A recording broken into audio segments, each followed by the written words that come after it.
He is Patriciris. I am Nick Dagan Best. He is Patrick Watson. We are astrologers, and this is an astrology live stream. How are you doing, Patrick?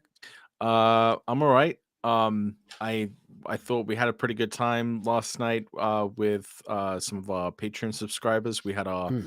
second watch party where our subscribers voted for a movie. They voted to watch Lizzie, this 2018 movie about the Lizzie Borden case from the Victorian era. So we watched that, and then we came together in our Zoom sort of after party, and we talked about some of the astrology of that, and that was actually quite interesting. I thought very up your street, especially given the primary, astrology at play.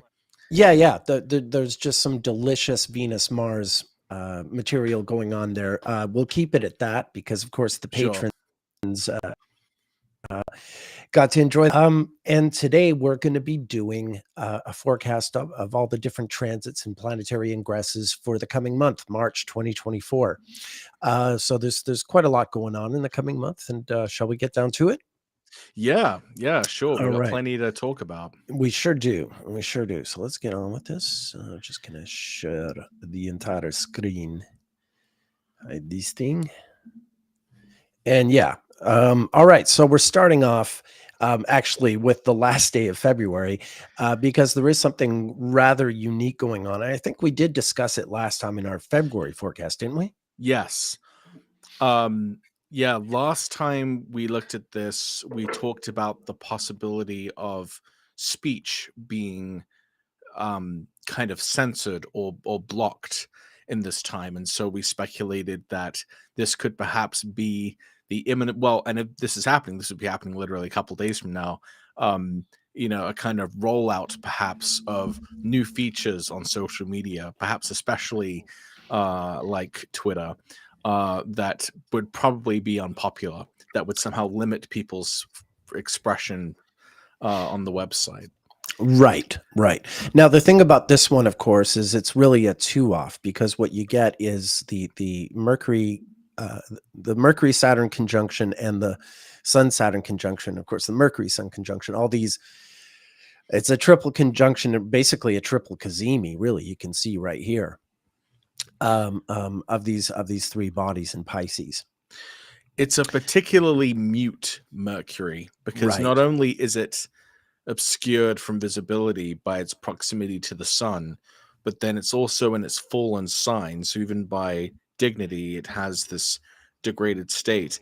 And then it's also conjunct Saturn, the planet of restriction and limitation. So it's like a planet that normally operates by speaking, but in this case can't and won't. I have another twist on this, though. Looking back historically, I mean, I hear what you're saying about mute, and I might suggest something that's a sort of a slight variation on that. I think the Sun, Mercury, and Saturn signifies actually just the voice of the disenfranchised or the underclass, someone from below speaking, so to speak.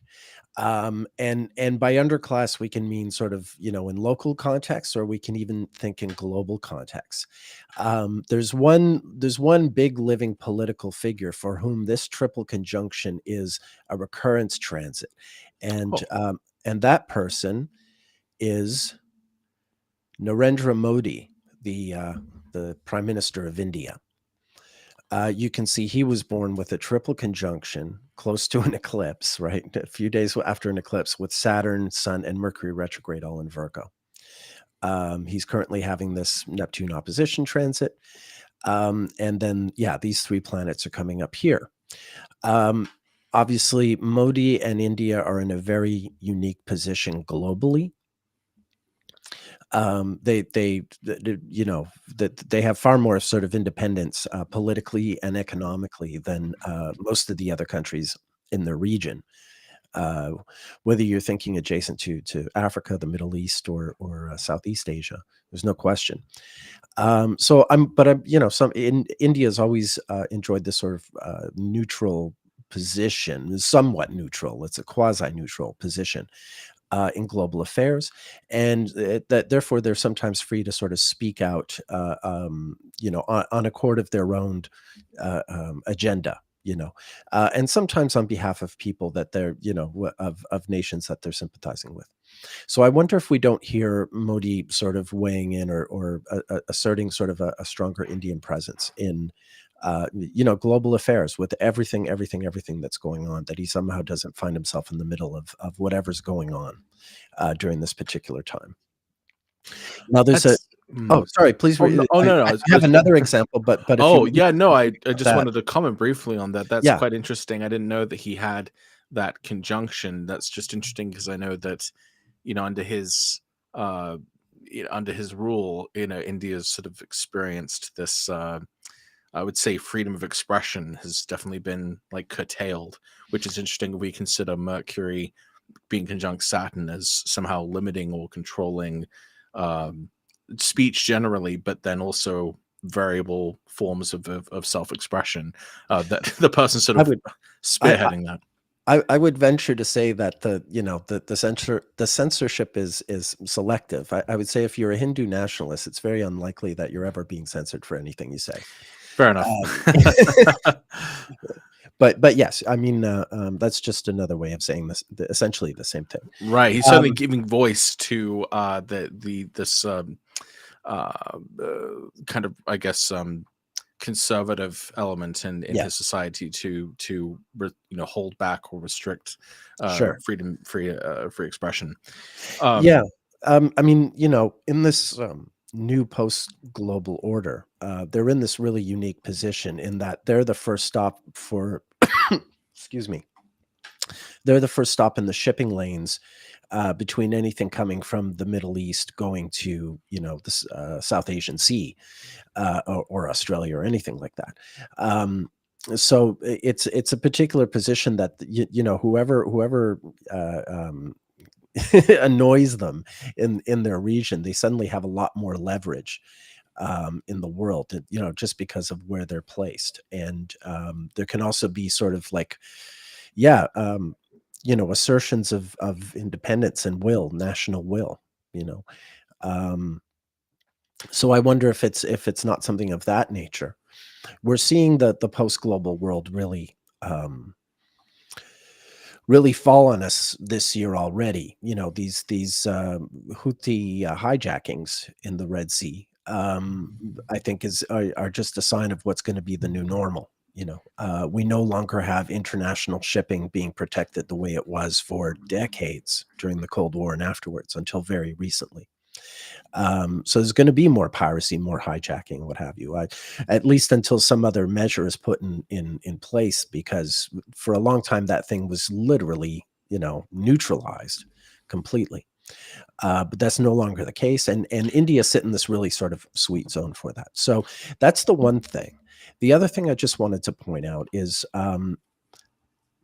there's another event back in 1965. This isn't like a triple Kazemi, but it's awfully close. And of course, it's opposite this triple threat over here. But this was an Afro-Asian conference that happened in Algeria.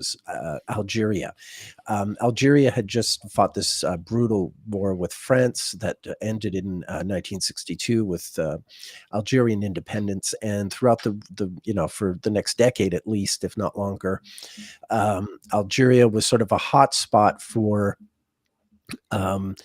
all sort of like revolutionary action.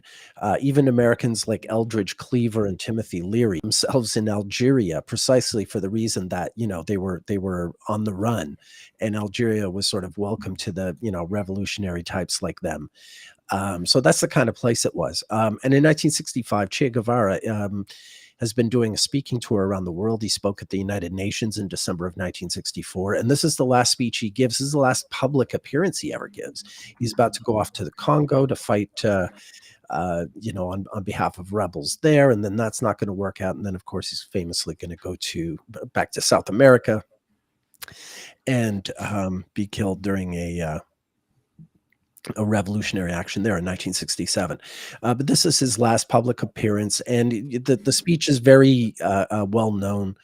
amongst internationalists and political revolutionary aficionados.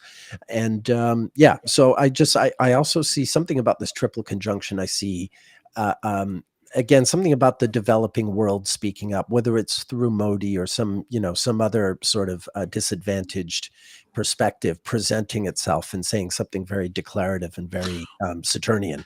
Well, this is so interesting. I was just I'm so out of the loop on some of this global politics stuff. I didn't realize the Indian elections are going to be the schedule for the Indian elections are going to be announced after March 13th. I didn't Modi is realize that running. either. So yeah, Okay. this is like happening in the middle Okay. of this sort of election season. Okay. So this takes on potentially some greater significance. I think it's also Yes. significant that Sun Mercury Saturn conjunction is happening opposite his natal Sun Venus. Mercury Saturn. Yeah. Yeah. Opposite by Sun to his natal triple Right. conjunction, and pretty close to being opposite his natal Venus. Pretty much. Right. Yeah. I just figured maybe the fact that it was opposite might reflect something about this the opposition, right? It might not be him that it might be the sort of this message he's receiving from his opponents.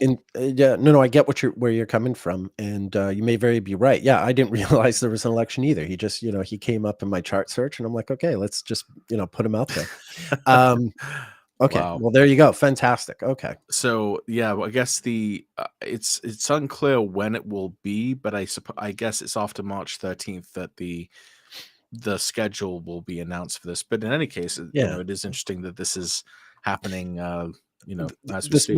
There will be a campaign. I mean, Right, Indian obviously, elections are. I mean, this is the world's largest democracy, Right. so you better believe, like every minute between now and whatever date to after the 13th we're talking about, Mr. Modi is going to be on the campaign trail. So yeah, very obviously someone to watch and a country to watch over the course of March. Moving right along, shall we? Okay. So then we had, following that, we have a Venus-Saturn square, right? No. Is Venus-Uranus square. Why does it say Saturn? I misspelled something, miswrote something. Yes. All right. What the hell's wrong with me? Wait. Well, no. Yeah, it's Uranus. Yeah. No, it's absolutely Uranus. I just wrote the wrong thing. Okay. Yes, a Venus, because I know we have a Venus-Saturn conjunction coming up later. Right. So I was very confused by that as well. All right. Venus-Uranus square. Venus at 19 Aquarius, Uranus at 19 Taurus. Did you have any thoughts on this square? Well, I shouldn't do this, but I think whenever I see Venus-Uranus hard aspect, I kind of immediately think of some of the most common contexts in which I see this, which is usually surrounding fly-by-night romances. I see this especially in when people have this as sort of as a natal aspect or as a transiting aspect, especially like Uranus being square one's natal Venus or opposing one's natal Venus. It sort of disposes someone towards this kind of very exciting, kind of exhilarating experience with another person, and one that is sort of throwing off or breaking sort of old patterns with respect to maybe their past romantic choices. But it suddenly speaks to a kind of sort of liberated and unbound creative sensibility or romantic entanglements. So it can make sense for sort of hookup situations or friends with benefits or, kind of some other sort of unusual expression of sexuality. And I don't mean unusual in a judgy way, but just in a descriptive, unconventional sort of way. Yeah, I would agree with that. I think there's two interesting people who are sort of contemporary figures who both have a Venus-Uranus square. They're both fairly young, so I wonder if they're not the people we might want to look at. Just a moment, share the screen with you. And that is two people born on the same day, Greta Thunberg and Kyle Rittenhouse, both born the 3rd of January, 2003. We don't know what time either of them were born. The way this seems to work out is Greta's a little bit older, but we don't really know. But both people definitely do have Venus at 26 Scorpio, square Uranus at 26 Aquarius. So yeah, these are just two people. If we put, say, Greta up against the Venus square Uranus, there we are. So that's the transiting square going from Aquarius to Taurus, and there's her natal square. Now, obviously, the really big one for her will be around the age of 21, as it will be for Kyle Rittenhouse. That the Uranus, when Uranus actually reaches that 26-degree range, those will be the really kind of epochal ones that they kind of remember. But Patrick, they turned 21 back in January. Oh, pardon me. Well, I didn't know exactly when I know this because they're both literally like a week younger than my stepkids. Right. I just remember that the Uranus square happens when you're age 21. I wasn't thinking about what age they are now. So yes, if they're whatever age they're going to be, 21 to 22, when the Uranus square is exact, that's what I mean. But no, absolutely. I was being semi-facetious, of course. Excuse me. No, that's okay. You know me. I can't need you to check me. That's fine. I'm incorrigible. That's fine. There are, of course, there are going to be two Venus-Uranus squares in 2024. The other one will be when Venus is in Leo, later this year. But this is the one Venus-Uranus square of 2024, where Venus is in the applying position to Uranus. And by the time we have that happen again next year, then at that point, very well, we will have a much closer sort of square to the natural thing. So it can be at 21, it can be at 22. That Uranus square thing, depending on where you fall natally in the cycle. So I imagine in their own ways, they'll live out that sort of experience of maybe having a very kind of wild social life. Maybe this will be like the first summer that Greta goes out into sort of the social sphere of the young people, and same with Kyle Rittenhouse. I didn't even realize it's a Mars Venus recurrent square Uranus. So actually, what are we saying? I mean, we should really be talking about the whole thing. Really, it's Mars Venus square Uranus. It's just this happens to be the day that the Venus Uranus square is exact, the first of the two. We will have the Mars square Uranus later in the month. Nicely spotted. So, no, I think this looks important to both of them. This looks, I wonder. I mean, one might posit that this is a time that either of them sort of radically reconsider their positions on certain things. So maybe Kyle suddenly becomes like a anti-gun lobbyist, and Greta starts like throwing empty plastic bottles everywhere. I don't know. Obviously I'm kidding about the last one, but she's caught littering or something like that. I don't know. Hopefully not. Obviously, I'm not trying to rag on her. Kyle, I am deliberately ragging on, but either way, it'll be interesting to see what might surface with both of them over the course of the coming month. Yes. Yeah. No, I agree with that. That's fair. Okay. Any other thoughts? No, I think that's good. I mean, right.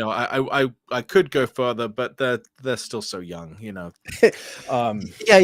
that's just it. I bring them up because they are news figures, and in both cases they did, it didn't happen to them accidentally. They both did sort of, make themselves news figures, I think. Sure. But we're not trying to psychoanalyze them. We're just talking about them as news figures, as fair enough. People in the positions they're in. Right. So this follows on March 8th. We have a Mercury Neptune conjunction at 27 Pisces. You can see right here. Yeah. Any thoughts about this one? Yeah. So I wouldn't expect this one to be quite as extreme as some of some of the other Mercury Neptune conjunctions in Pisces we've had in the past, because this is just kind of a one and done, right? Mercury passes pretty quickly over Neptune.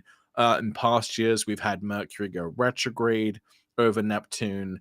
And the big thing that I associate with Mercury Neptune hard aspects are, like, on the positive side, imaginative thinking, but on the dark side, more conspiratorial thinking, conspiracy thinking, or delusions, or misinformation, propaganda, or hoaxes. Um, so, the whole, for example, a few years back now, the whole Jussie Smollett Oh yeah, story that took right, place over a Mercury retrograde conjunct Neptune and Pisces, and it was this, it's initially it seemed like, it was a hate crime, and then as the investigation went deeper, it turned out to be sort of this elaborate hoax. Um so the I don't I'm I gotta say, in some ways I really dread these Mercury Neptune aspects, because I always kind of worry if I'm potentially becoming a vector of uh of disinformation, or am I being led astray by something. It's hard to know what to trust during Mercury Neptune conjunctions, and I think this will be like one of the last ones we have while Neptune is still in Pisces, which is just, I think, right. that much Yeah, more, that makes sense. Yeah, yeah. kind of bad for Mercury, at least, given the sign placement. Um, but I have a whole article on my website about Mercury Neptune Oh, really? conjunctions Oh, okay. and different figures who have them. So one of my favorite examples of a Mercury Neptune hard aspect, of course, is everyone's favorite conspiracy theory blowhard. What's Alex Jones? Oh, is that He's right? got Mercury in Sagittarius square. No, Neptune in Sagittarius square Mercury in Pisces, and he Oh, can't okay. really You're be trusted. oh, right, right, right. Okay. Obviously, it's the square. Yeah, Yeah, it's the square, but I think that when Mercury is conjunct Neptune, I almost see it as like a cosmic April Fool's Day. Just be more discerning and critical, of the messaging you're receiving through right. social media or in the news. You have to just kind of trust that less. Um, Gotcha. Yeah, there's the Neptune square Mercury that Alex Jones, indeed, that he has in Sagittarius to Pisces. right. I Sorry, good. oh yeah, yeah. No, no, go ahead, please go. Oh, so I mean that, yeah, obviously that's an example of the square. Some Okay. positive examples of, like, the conjunction are, for example, Neil Gaiman, the Okay. author. So sometimes it makes sense. It Wait, can be a good Neil time. Diamond's a singer. No, no, is it Oh, Neil Neil Gaiman? Gaiman. Neil Oh, Gaiman. Oh yeah, g Neil Gaiman, not I Neil thought it was Diamond. I thought you I've said always been Diamond. pronouncing it Gaiman. Anyway, Why, yes. Delilah? Neil Um, Gaiman. He's an acclaimed fantasy author, and right. I think that's really appropriate for a Mercury Neptune conjunction, to be able to think imaginatively and creatively. It just doesn't work if you're working in nonfiction. If you Yeah. uh and Alex Jones, for example, should probably stay away from news, and Gee, maybe you try to think? be like a fantasy author or something. um so Yeah, that's what I can say there's about Mercury Neptune. there's Neil Gaiman with the conjunction. Okay, well, I have a couple of conjunction, Mercury Neptune conjunctions to mention. First is Timothy Chalamet, whose Dune is just coming out, and the Dune Part Two movie. I've seen Part One. Right. I can't wait to see Part Two. It's getting really great reviews. He's the biggest young male movie star in the world right now. I think, wouldn't you say? Yeah, I mean, definitely Yeah, yeah. of his generation. For his generation, anyone under 30, he's definitely the man. So yeah, he's got a Mercury Neptune conjunction within this grander Capricorn stellium that does sort of talk about being the voice of your generation. Kaboom! So that's interesting. That's person number one. The other person is this rather obscure, unknown singer. who's still struggling to make it in this brutal world. A woman named Taylor Swift. So yeah, Taylor, all joking aside, has a Mercury Neptune conjunction in Capricorn, as is also a sort of voice for her generation. And then another person is Nicki Minaj, has a Mercury Neptune conjunction in Sagittarius. So yeah, these are three, like, really three of the biggest icons in our culture right now, wouldn't you say? I mean, Yeah, well, Nicki Minaj has kind of fallen from grace as of late, but right, uh okay, yeah, fair enough. but well, Look, I'm due not her to publicist, man. I'm just saying. yeah, she I mean, she's people certainly know who she is. But yeah, her recent sort of diss tracks, I guess, against Megan Thee Stallion have been taken to be Oh yeah, yeah, kind I of heard about harsh that. Yeah, yeah, yeah. and and that got ugly. really ugly. Yeah, that Yeah, was yeah, during the yeah, yeah. Mercury Mars conjunction that was all Right. happening. Right. Well, Um, look, so okay, look, I'm not yeah, look, I'm not actually that is a I'm big not deal. holding your feet to the fire here, Nick. Yeah, really. I mean, I think that um, sort of underscores the point. Yeah, you can say she's fallen from grace, but her profile has not oh fallen. no, She's not for sure, bagging groceries I basket. know, of She's course not. And I yeah, mean, yeah. and she may very well, have her own kind of comeback story, but I wouldn't expect it with this type of transit. I wanted to give a couple other examples of Mercury Neptune conjunctions. Sure. Yeah. So Jenny McCarthy was born November 1st, Hi. 1972. She has a Mercury Neptune conjunction in Sagittarius. She's a Jenny big McCarthy, big vaccine anti, denial. yeah, big anti-vax person, and so that's another example of what I think of when I think of like Mercury Neptune, is like people who can kind of be led astray. And of course, she's even appeared alongside like Jim Carrey at anti-vax protests, and Jim Carrey was also born at a Mercury Neptune hard aspect. Oh, I okay. believe he was born with the square. And so you just when you start seeing it, you start noticing it everywhere. Um, Lance Armstrong had a Mercury Neptune square, and the yellow bracelet thing that was not really real. Donald Trump has a Mercury Neptune square, famous for being, All right. a big liar. I'm trying to catch up with you here Oh with no, these I'm charts. just listing them off. You don't have to. I'm not. Yeah, I'm not telling you these things to bring them up necessarily, but Well, I feel like there. So yeah. there's Jenny Um, McCarthy, but we get the point. There's a lot yeah. of Mercury Neptune. One other person I would want to mention though is Vladimir Putin, who was Okay. born with Mercury conjunct Saturn and Neptune. Well, yeah, Um, yeah, and that's he's a master propagandist, right? He's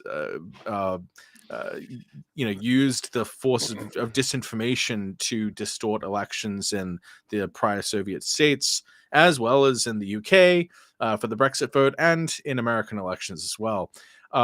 So this, obviously, I know there's some issues potentially with this birth year, yeah, but I think that yeah. this is the right chart, and I suspect it is. I suspect it is. I mean, I told you, it's just funny because the other chart, the alternate chart, makes him a blue too. And Stalin was also a blue too, who lied about his birth year. So it's not like there's just this weird precedent. Okay, Yeah. I find it amusing. I don't need to like decide it's true or not. I either way, I think I've gotten a lot of astrological mileage just out of Putin's timeline, so I can even be a bit flagrant about the actual date of birth in my own way, Right. if you catch my drift. Right. Um, Your work doesn't depend on on his his date of birth being date of correct. birth being Exactly. correct. Yeah, Yeah. it transcends horoscopic astrology. It would be great to have a well-timed chart for him that we had confidence in. Maybe someday we'll have it, but not likely in the near future.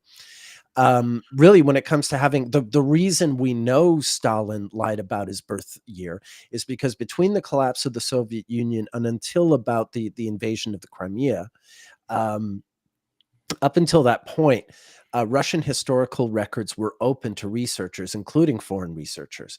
And so a lot of really great books on Russian history were written during this short period of time when writers could actually go in there and access these archives.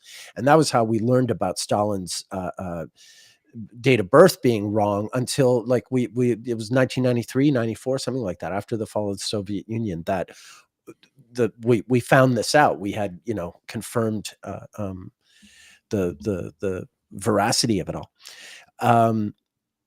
So with that in mind, Yeah. So it is something that has happened. That's all I'm right. saying. It's Yeah. not like just a sort of like, wild conspiracy thing. It has been practiced for Russian leaders before. And Putin certainly is someone who, while not being a communist, would certainly choose to learn from someone like Stalin as opposed to Lenin. He's not a Leninist, but I think he's certainly a Stalinist. He wants that strict dictatorial leadership kind of role. All right. Shall we move on? Yeah. Or did you have more? Sure. Did you have more to add? One sec. I think all right. I realize there's that potential counter argument against Vladimir Putin. So I would also want to bring up another figure who has a Mercury Neptune conjunction, which is more for sure, which is Bill O'Reilly. But he's old hat. He's old hat. I mean, I don't know. If you remember those days, you remember he's just another one of these, guys who's just liars. Yeah. Yeah. All right. So following that, let's see what was next on our list. It's Mars square Uranus, isn't it? On March 9th. Yeah. So the first word that comes to my mind when I think of Mars Uranus as a general combination is explosiveness. Right. You can see this, right? Yeah. Okay. All right. Mars square Uranus, and as we were saying, there was just the Venus Uranus square not long before. So there's sort of it's this drawn out interaction between really these two planets and these two planets. Okay. And any thoughts on Mars Uranus? Well, yeah, I think when I okay, never mind. Basically, I think it's when we see people who act outside of the bounds. It's when you see people kind of going a bit overboard. I bet you your first example is my first example. Go ahead. No, you can show your example. I don't actually have a particular one. Oh, really? Well, I could show one, but it's more like a conjunction. I don't have any particular. Oh, no. We're definitely talking about this person here. This person will definitely be in the news. Oh no! Right. Because I was hearing what you were saying, and I'm like, this sounds like he's describing Marjorie. So this is who I thought you were talking about when you were starting to talk. Oh wow. So she doesn't have the Mercury Neptune opposition except by sign, but she does have the Sun Neptune opposition, and you see that with people who, I know I'm not saying people with Sun Neptune combinations like can be totally disengaged from reality. But sometimes they can. Sun Neptune square here. Yeah. Excuse me. Sometimes they can. Certainly, I don't think it's controversial to say that Marjorie Taylor Greene is troublingly, disengaged from what I think are discernible facts. But in any case, that is really interesting that she's having this recurrence transit.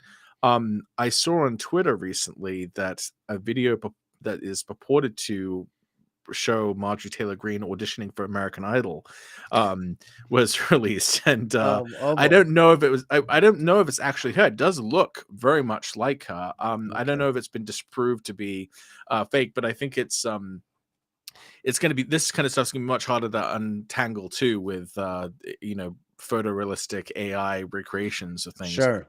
The new Will Smith eating spaghetti is a hell of an improvement on the old Will Smith eating spaghetti. For sure. So, I think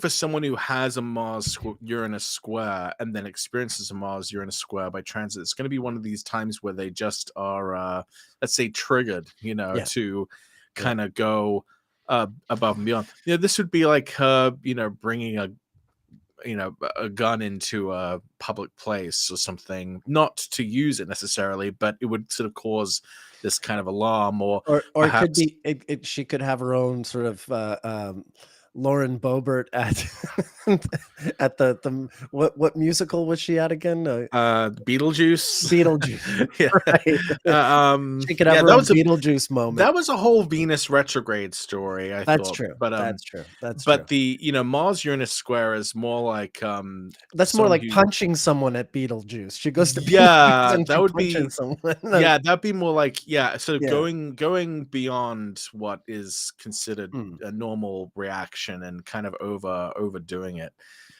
in some respect. Right. This would be Yeah. like, spitting in another lawmaker's face, or just, some Right. really aggressive, Yeah. hostile sort of action. So I guess we'll see from her. But I imagine for the people out there who have that aspect, I guess the only Drive advice I can give safe. is, Drive safe. what's that phrase? Sometimes discretion is the better part of Valor. valor. There we go. Yeah. Yeah. Um, Yeah, it's a favorite one. There's someone else with the square I was going to mention. Sort of a very different figure. Emma Stone has that square, but she has it to the Uranus Saturn conjunction that you guys born in the late '80s have. So I find that interesting. Have you seen Poor Things? no, Okay, that's very good. no, It's very very good. no. I'm not. I'm. I don't want to say I'm not allowed to like Emma Stone, but let's just say, let's just say that my wife actually knew Emma Stone. Oh, That okay. they were at the same theater, I guess, when they were in their teens. And she beat her out for parts a few times. She I some she see. had I some see. interesting insights into her from the time. And Okay. Okay. I mean, so I guess, so if I like her in a movie, I'm kind of not allowed to, because it's, I think there's still some, Gotcha. I can't Gotcha. be seen to be Yeah. Yeah. giving my approval or something to Okay. All right. an old nemesis. Fair enough. But Fair enough. Fair enough. astrologically, though, I think Well, I mean, Poor Things is quite an outrageous film. I mean that in a flattering way, but it's definitely her character really enjoys everything that she enjoys with a lot of enjoyment. Let's just put it that way. So yeah, and I mean she's good in it. It's a really original movie in the way it's filmed and scripted. The whole sort of world that's created that's very surrealistic. Which is a very difficult thing to pull off without being too silly. So yeah, it's a fun little film, and I think I forget when the Oscars are. I think they're usually at the end of March, aren't they, or early April? But I believe it's nominated, and she's not. I'm not really following nominations anymore, but I have a feeling she is. If anyone out there knows for sure, but I'm pretty sure Poor Things is pretty highly nominated. So what's interesting about, so it's March 10th. So that Mars Uranus square is going to take place the day before the Oscars ceremony. Okay. So there you go. Okay. That's So what we're talking all about. right. This is actually probably worth considering. Remember, there was that wasn't like the moon conjunct Mars at like the Will Smith slapping Oscars ceremony. I mean, so this is a Mars Uranus square taking place during Right. the Oscar ceremony. I would wonder, perhaps Someone's gonna get slapped again. someone's gonna get slapped. But it Someone's could. gonna I get mean, slapped. what if it's Oh no. what if it's Emma Stone who maybe she reacts badly to a loss or something, and it kind of makes something blow out of proportion, about her What if like she a bad win? reaction. What if she wins and then your wife walks on stage and slaps her? uh, yeah, Sorry. I don't think that's gonna happen. No, you brought it up, man. Yeah, So I did. Well, I'm it's just, sorry. yeah, you just happen Sorry, to be the Beth. one person I joking. quasi know. Of course. But No, um, terrible. I'm that's incorrigible. I'm okay. I, But Never mind. Composure, deep breathing, a little water. Yes, so please continue. Jane tells us on YouTube that Emma has been winning a lot of awards. She loved it when Lily Gladstone just won the SAG Awards. So I mean, I'm not saying she can't be gracious, but I wonder if this Mars Uranus square would be like a crack in that facade of graciousness, where maybe You know, you know what I think? It may or may not have to do with Emma specifically, but one thing I can imagine happening at this year's Oscars, something that's been sort of quashed in recent times, but could really explode this year, is political speeches. You know what I mean? Like it used to be like a thing, and then like they deliberately kind of clamped down on it. oh But you know, right, with everything happening in the world, uh, I wonder if right. this isn't like just like, yeah, political speeches. You know, radical things are said by, Not even radical. I mean, I mean, I'm just provocative, thinking, shall I right, say. sure, sure. Yeah. Like, I'm just thinking of how at the Grammys, the only artist to speak out in favor of Palestine was um Annie Lennox, and Mm. during her cover of it was during the memoriam section of uh uh the song by why is my brain so bad now? The artist who just passed last year, she wrote the hit song. Oh, no, she covered the Prince song, and it's Oh, what's her name? Sheena Easton. Sinead O'Connor. Sinead Oh, O'Connor. Sinead That's it. O'Connor. Okay, yeah, yeah. And yeah, so Annie Lennox gave this really powerful rendition of that song, and I was like, oh my gosh, I didn't realize like Annie Lennox can still sing Oh, yeah. at her age, a powerful voice. But she gave a a statement in support of Palestine, and I think that that was pretty risky of her to do, What and I think Sinead any would have actor. wanted that though. Oh Sinead of no, all people. that was the perfect tribute Yeah, to Sinead, right? yeah. Because Sinead was very Had on torn that up a side, picture of the Pope on Saturday Night Live, and for over a decade, people, she was just like banished right? from sight, and then within a decade or so, people were like, "Oh my God, she was Well, right. She yeah, was ahead and of the Sinead curve." O'Connor was also she's also pro, Palestine, Oh, very much so, very much and so. yeah, Yeah, yeah, yeah. yeah, it was a great tribute, but Right. it was She's the kind of only one. risky one to take, and she was the only one who did. So it'll be interesting to see if there is if there are pro Palestine statements made at the Yeah, Oscars, if that's yeah. That yeah, that's that my could that's my guess, be and that it gets really sort of fraught again, because of that. You know what I mean?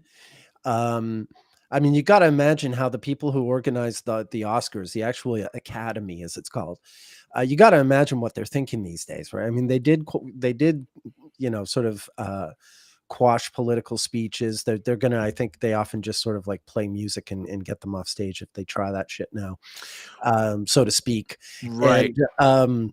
Although And now they're also worried about, Will Smith type events, like what the hell did no one ever expected that to happen at the Oscars? Well, there's another thing to consider here too, Nick. Remember we've talked about that Mars Uranus conjunction in Taurus, Yes. as coinciding with like January 6th, and that's going to be Right. coinciding with the RNC that's coming Yeah. up this summer. And so Mars square Uranus in Taurus, that does have Mm. kind of the flavor potentially of like an interruption, Yeah. an Yeah. unexpected and unwelcome sort of Yes. intrusion, Yeah. and there's such a huge like fervor on the right wing, especially in the sort of QAnon element of the right that thinks anyone who acts in a film is automatically a pedophile or something, and so there's been such fomenting of this idea that Hollywood is just a cabal of pedophiles that I would wonder if there would even be like security threats to um a place where all of these people are gathered together in one place. It's the kind of thing you wouldn't want to happen, and I'm sure they're probably aware of these. I'm sure like they have ample security at these events anyway, just in general, but especially in this context, that might be sort of a greater concern. I mean, it could be just something which takes place behind the scenes, or it's something we may see sort of in some other way. So I guess there's a few different ways we can look at that Mars Uranus square. It could come out through, provocative statements by the actors, but it could also be like an outside intrusion as well. Yep. They like the streaker that came in 1973 when David Niven was trying to announce a winner. Oh, by the way, actually, we're going to talk about the Oscars. That's right. We are going to have an Oscar episode, aren't we? Yeah, we're going to talk about the Oscars on the Sunday following. Truman? Or no, actually no, it should be March. It'll be March 10th. Okay, the day of. That's the day of. That's right. So we're gonna talk about. I remember that scheduling meeting now. Astrology of the Oscars. Yeah. Okay. So 10th. we'll revisit this then. We'll revisit this, and maybe it'll already be coming up. So okay. With all this in mind, Emma Stone, who I believe is one of the nominees this year, has the Mars Uranus square. So that's very interesting. What was our next aspect? It was the new moon at 20 Pisces, which is on that same day. And Mercury also ingresses into Aries. Yeah, Mercury ingress into Aries in the new moon. So I'll put the two of them up one by one here.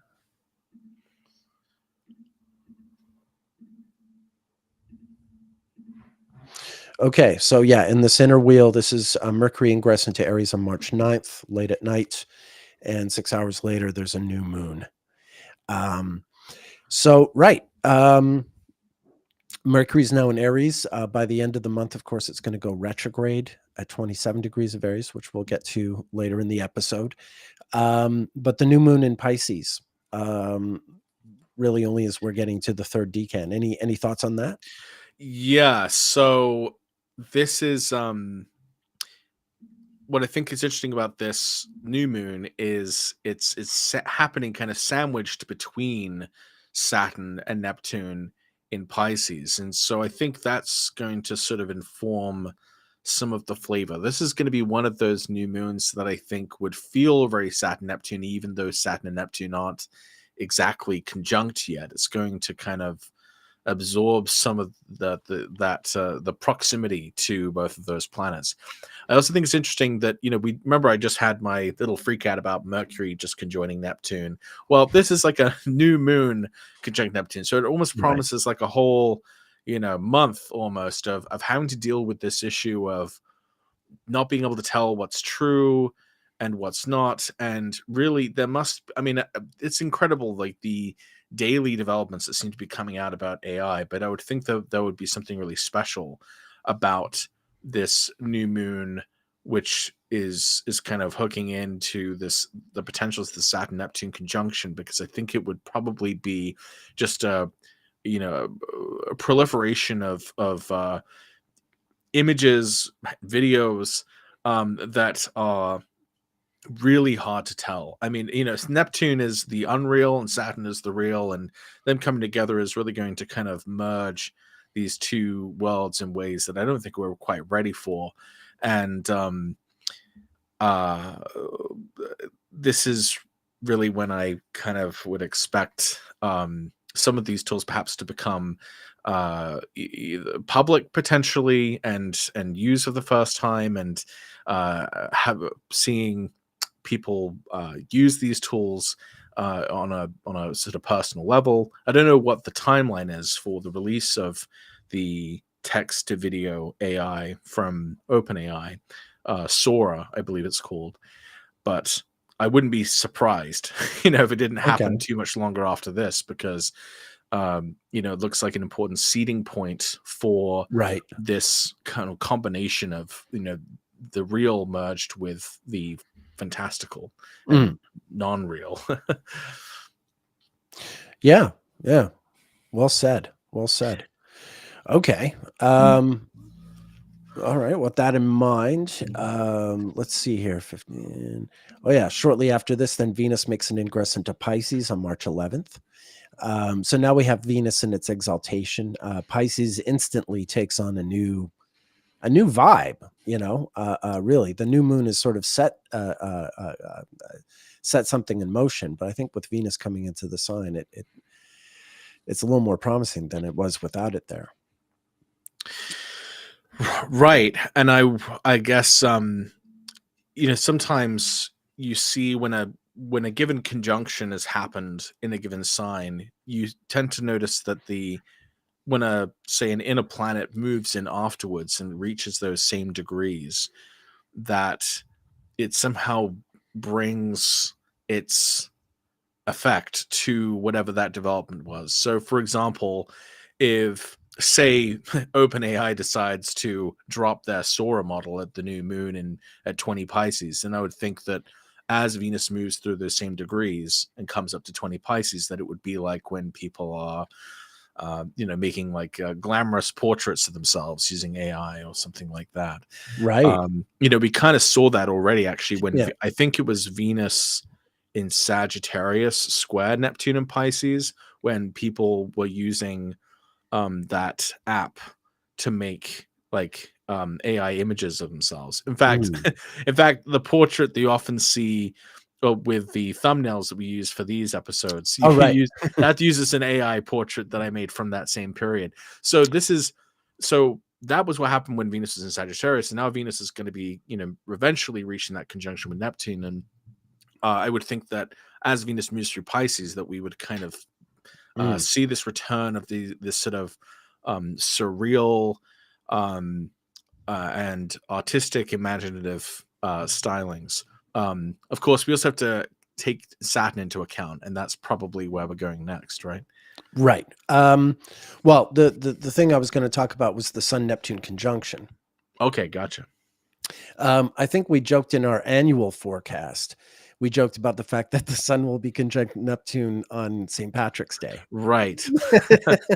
Right. Which is like, oh boy. So that should be interesting. Now, but this actually related though. B Havens says in the comments, they say it's a pet peeve of mine. I've never seen Neptune as the drug or drinking issue planet. In every case, I personally viewed it's been Uranus. What do you think of that? Do you think Neptune has sole domain over? No, you know what I seen? What I see Neptune as is mobs. Neptune is the masses. So it's not how inebriated they are. It's how they behave. Neptune, I think, insofar as it represents substances, it does signify substances that were introduced to the world by global trade. It certainly is like the whole opium thing going global in 1839, just a few years before Neptune was discovered. There is a connection between the two, not between like the origin of opium, but the way it became internationalized, because that's very much a Neptune planet. Neptune is the planet of the global order that starts to emerge in after the Napoleonic Wars.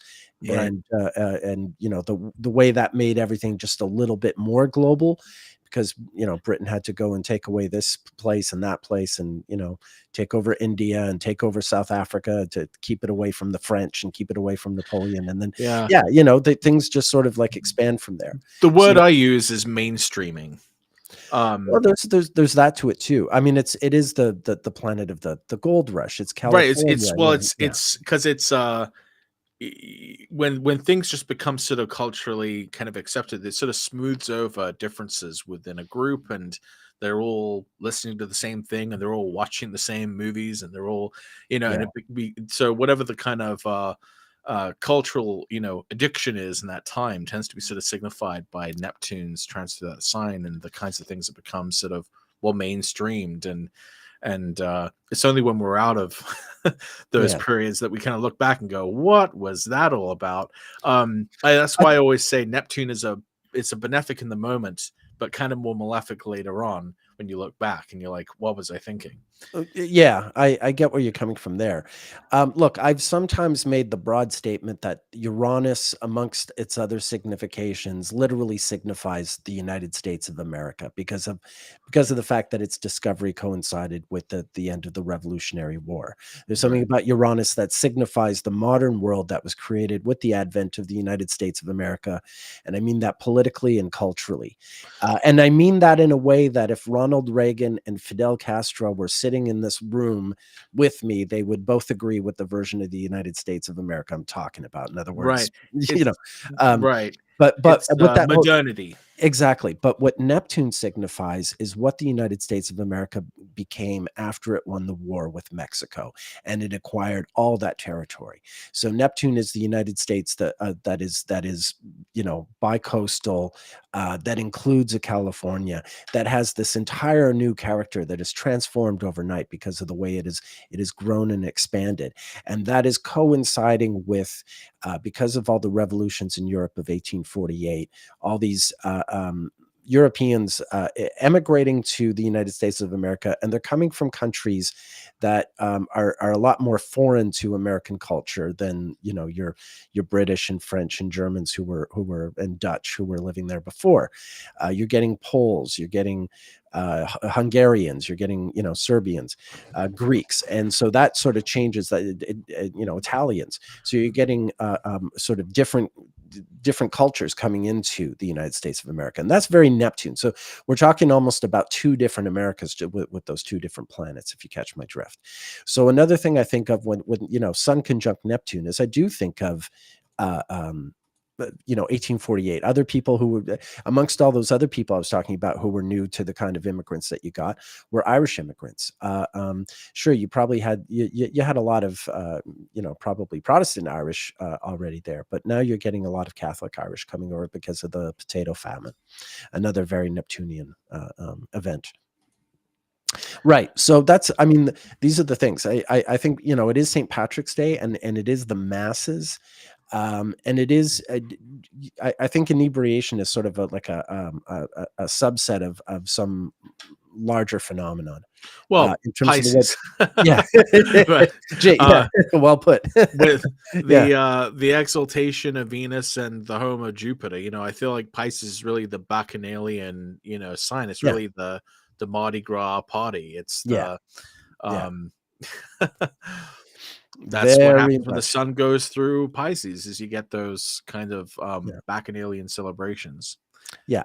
Yeah. Um Yeah, but I mean, of course, it's entirely possible for people to have the Sun conjunct Neptune and not to be drunks or drug addicts or even, touch the stuff or what have you. But everything's given a context vis-a-vis the other aspects to other planets in the chart, the time a person's born, so on and so forth. So, yeah, these are just some of the things that can be associated with Neptune. I think that's pretty demonstrable.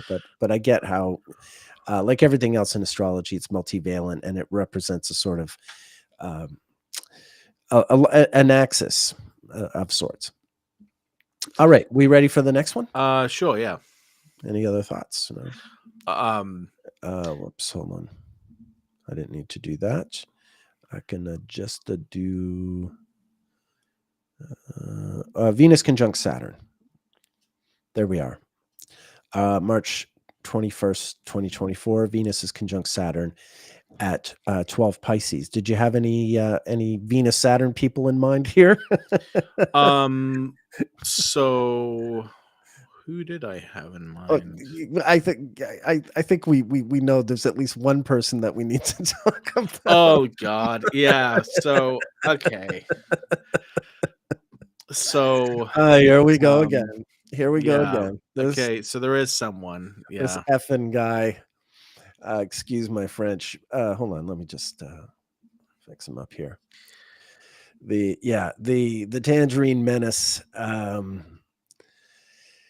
Yeah, he's got to be. I mean, in his case, it's a separating one, but we're already. This is remember we were looking during the forecast episode, and we saw that on inauguration day next year, whoever's inaugurated president, there's going to be a Venus Saturn conjunction in Pisces, right? Remember that? Well, and actually, that one is even more profound because it's a part of a Venus retrograde conjunct Saturn, like where Venus Yes. goes Venus will conjoin Saturn 3 times, Right. right? So like the version we're getting this year is like the cute version compared Yes.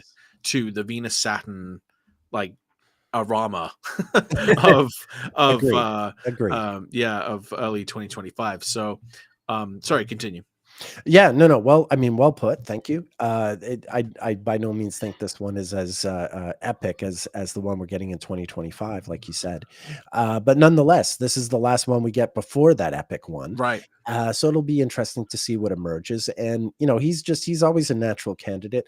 Since his Venus is separating from the Saturn, maybe it's something that follows the 21st. It's like later in the week or what have you. But yeah, I think this is clearly another interesting one to watch. Mars right on his descendant at the same time. Yeah, and actually Uh, he hasn't liked those transits. no, I'm trying to remember exactly what has happened before when Mars was around that range, but I just tend to remember them being not good events for him.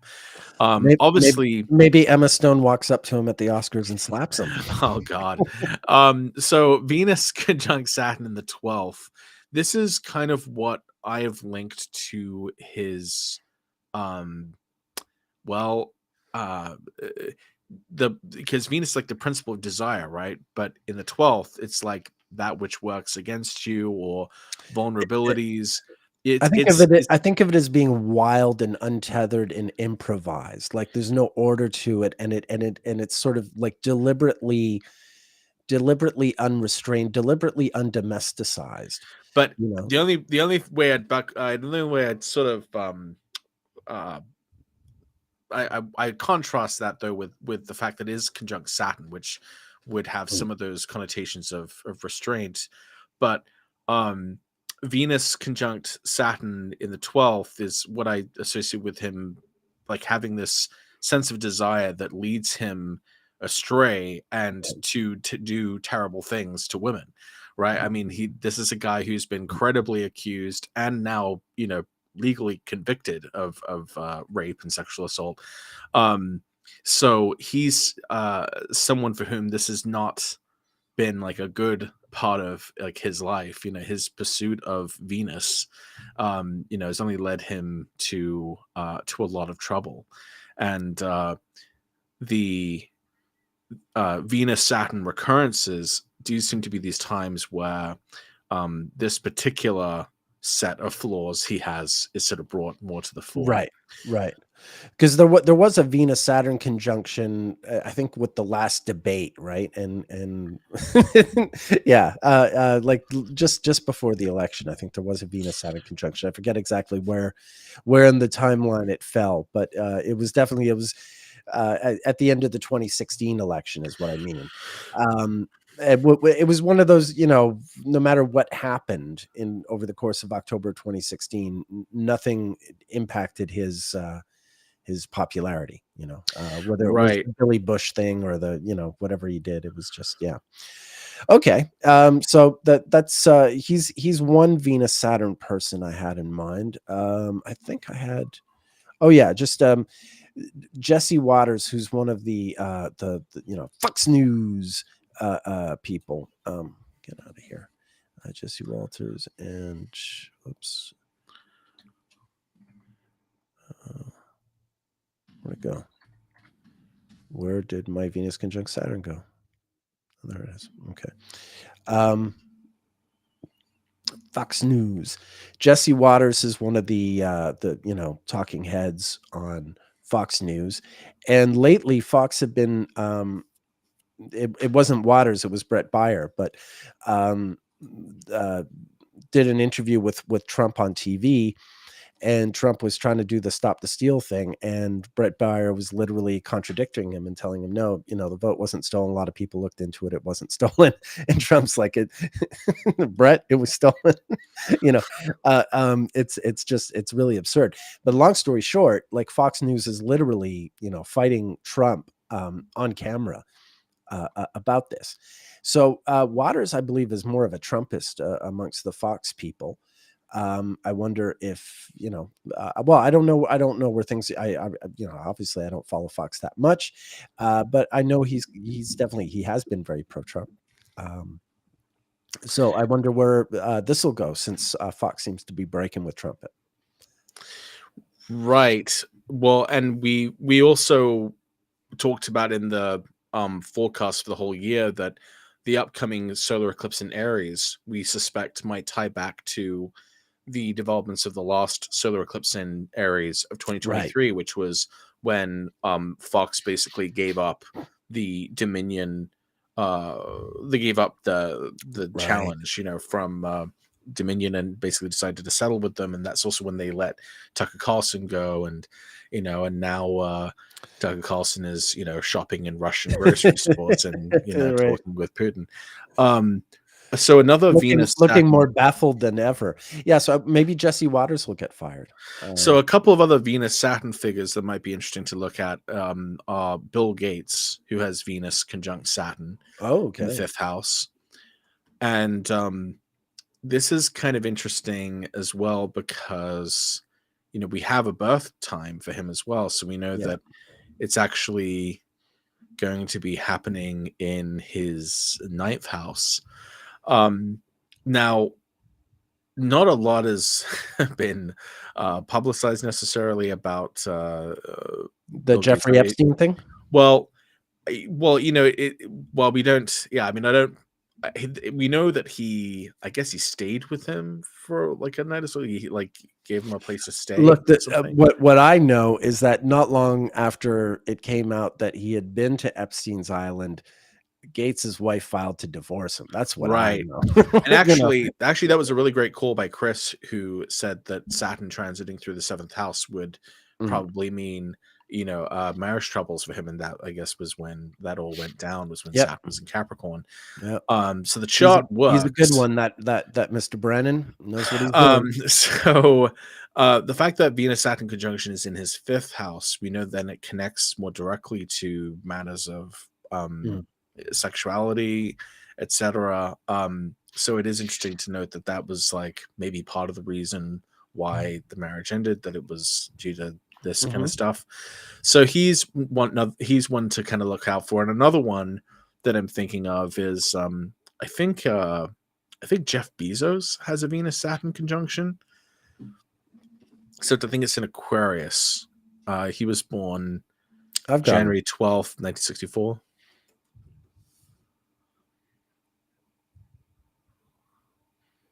There we are. Right. Yeah, so obviously it's not going to be like a zodiacal recurrence, but it will be a general planetary recurrence of that Venus Saturn conjunction. Obviously, without a birth time, it's hard to say exactly what it should mean for him. But I've often thought that it would make a lot of sense if he was an Aries rising.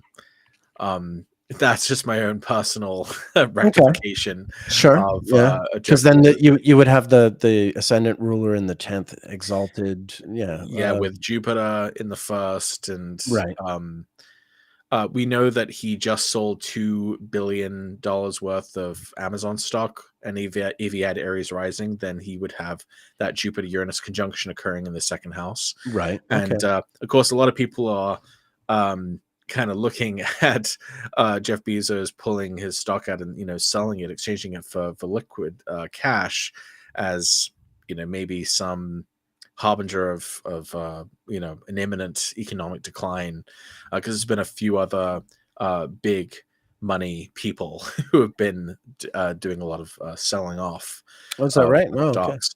So I just thought that was one other thing that kind of made me think Mm. that the Aries rising Yeah. Yeah. possibility could make Okay. sense. I've tried to reach out to Jeff Bezos a few times on Twitter and by email, because there's actually an email that was open to the public that he would accept letters Hmm. to, and he would sometimes respond to people. So I tried it, but he didn't respond. Oh, boy. Um, Jeff. I don't know why he wouldn't respond to me, but All right. Well, okay. No, very good. Good. Yeah. uh, Any others? I mean, I think, I mean, obviously this won't mean anything for this person because they've already passed away, but obviously Kurt Cobain had a Yeah, I Venus know. Saturn Yeah, yeah, conjunction in Pisces. yeah. So it I saw him come up when I was searching, but I'm like, okay, Yeah, I mean, who knows? I think uh in general, because Venus is about like the arts, it could be a time when maybe a very moving or profound sort of soulful song is released. Maybe this is like a time when artists might be sort of giving a voice to music that kind of evokes a kind of Saturnian sort of flavor. Similar in some ways, I guess, to well, I mean, um, yeah, when he was born, February 20th, 1967. So Venus is approaching the conjunction to Saturn. It's the same day that the Beatles are cutting up pieces of tape of old like steam organs that they're going to retape. They're going to throw the pieces in the air and then randomly retape them all together and play them as a tape loop during the musical interlude and being for the benefit of Mr. Kite at this. And that's in London. Kurt's born, of course, in Washington State in Aberdeen. And then also in London that same day, Jimi Hendrix is recording a song called I Don't Live Today, which is a song about Native Americans and their genocide. So yeah, I mean that's the Venus Saturn stuff I see here. I see sort of like this really avant-garde piece of art being introduced into a pop album. Maybe like one of the most avant-garde aspects of it, apart from the strings that were recorded for Day in the Life, which wasn't long before that. But yeah, so I get what you're talking about. The other thing I would say about Kurt Cobain's Venus Saturn conjunction is the way it works with secondary progressions when you look at his life and career. Um, this is a tri-wheel of his chart. Hold on a second. Yeah, actually, this is fine. Let's go to September 1991, the month that Nevermind comes out. And you can see that the progressed sun comes to 26 Pisces, just shy of of his natal Venus. You see that? yes. Okay. And then 2 years later, when he takes his life,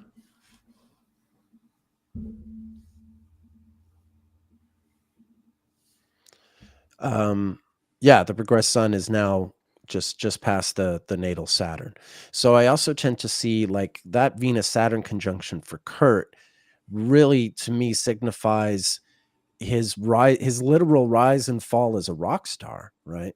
The Venus being the huge success of Nevermind, and then his passing just a little over 2 years Now, later, 2.5 years wait a later. sec. What did you say the Beatles were doing in February 1967? What did you say they were doing? Sergeant Pepper, they were cutting up pieces of tape of Steam Organ for being for the benefit of Mr. Kite. Okay, this is But really they hilarious.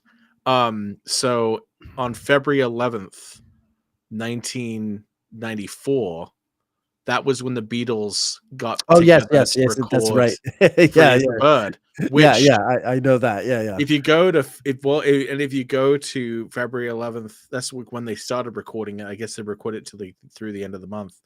But No, it was over like a week or something. yeah, Yeah, yeah, so they said that I have that. Hold on. So yeah, Nirvana were playing their last tour at the same time. Yeah, Beatle reunion for Free as a Bird sessions begin. That's February 11th, 1994. And this is right when Nirvana were on. Yeah, yeah, okay, so there you are. So Venus they're doing tape effects. Yeah, yeah, no, I see where you're coming from. so Venus Yeah. applying to Saturn. Okay, so I wonder, just look, saying. you could just do a Beatles search. You go to the Beatles file and look for Venus Saturn conjunctions throughout their Now, era. doesn't Yoko Ono have a Venus Saturn conjunction? We're about to find out. Venus Saturn conjunction 3 degrees. That's fine. All right. So when in the Beatles, Okay, so René Magritte, who of course painted the Apple, that is the logo for Apple Records. Alan Klein, the manager, he's got the Venus, the guy who stole money. McCartney made his live debut with the Quarrymen during a Venus Saturn conjunction. The Beatles signed their management conjunction during a Venus Saturn conjunction. Wow, there's actually the Day in the Life piano overdub conjunction. Yeah, that happened 2 days later on February 22nd. So again, another avant-garde sort of part of the recording. Oh, I guess Yoko only had the conjunction by 4 degrees. Okay. George Harrison coming back from India. And then it's basically George Harrison busted for marijuana. The marriages, Paul marries Linda and John marries Yoko. Those both happen as Venus is going retrograde conjunct Saturn. Of course, I knew that. Oh, wow. So those are both They're both Venus retrograde marriages, those are and both with Saturn. kind of tragic ones though too, because Sure, but partners died. They were kind of unexpectedly. Yeah. When McCartney announces the Beatles split in April of 1970, that's a Venus Saturn conjunction. So wow, actually, we're finding a lot of really poignant ones. So this might be unions that kind of reach a sort of terminal point in a way. Yeah. Beginnings or endings of really like important but sort of bittersweet ones. And there you are, the Freeze of Bird sessions. Okay. All right. We didn't want to make it the Beatles hour. Right, sure. But I brought up Kurt Cobain, we wound up at the Beatles. And I figured like it would have some relation to music. Oh, for sure. On the other hand, though, if two people had like say Venus conjunct Saturn, and you were looking at like electional options for them, and you saw that giant Venus retrograde, thing conjunct Saturn. I mean, would you avoid doing like an election around that Venus conjunct Saturn, or would you think it makes more sense that those people get married at a time like that because they have that as part of their charts if you were like advising them on a wedding date? Yeah, I mean, can you imagine, hindsight being 2020, can you imagine saying to John and Yoko, don't get married? Or don't get married on that date? I think it is what it is, like like both marriages had a real Venus retrograde quality to them. These were both marriages where the partner would be an artistic partner. I mean, Yoko Ono is absolutely, Lennon's new artistic muse and partner, and Paul, of course, brings Linda into Wings, and even before that, she's singing backup on his very first record, and all his records until she left. So yeah, I think I wouldn't tell them. Not at all. No.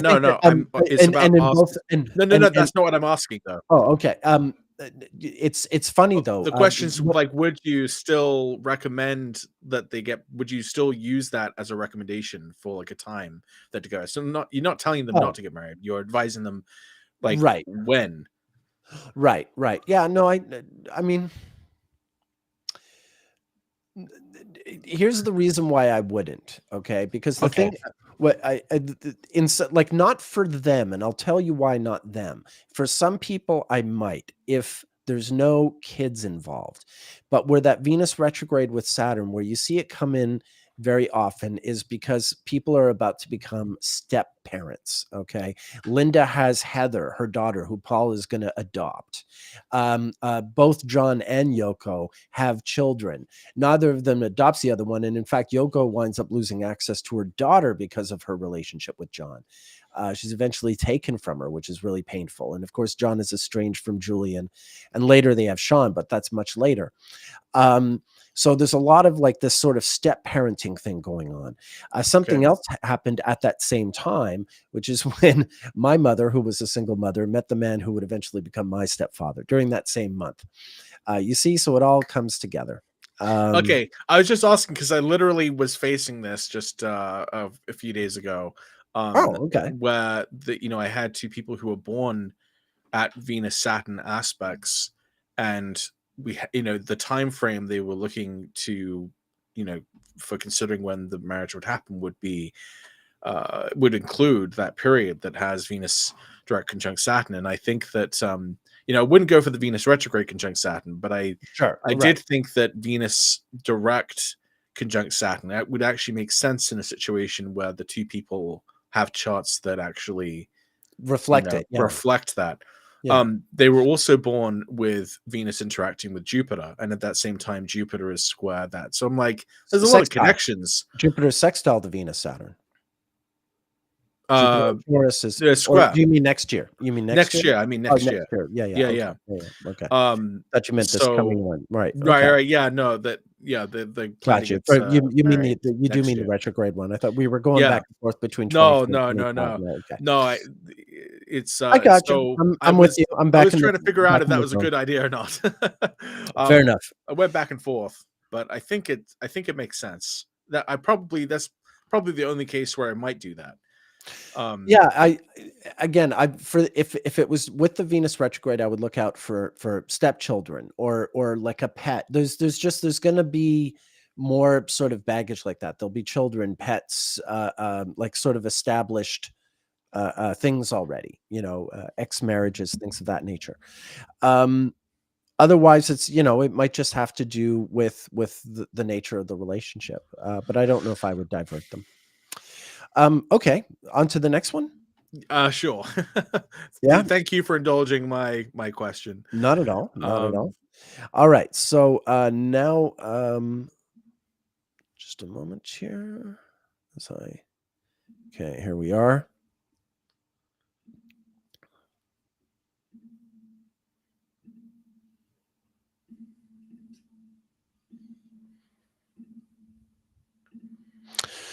All right. So this is by March 22nd, Mars makes its ingress into Pisces. The sun has already made its ingress into Aries. Did I leave that out? Did I race past that? I had a chart for it. I forget when. Oh yeah, I mean, okay. it's the I did the have a chart Aries ingress chart. Yeah.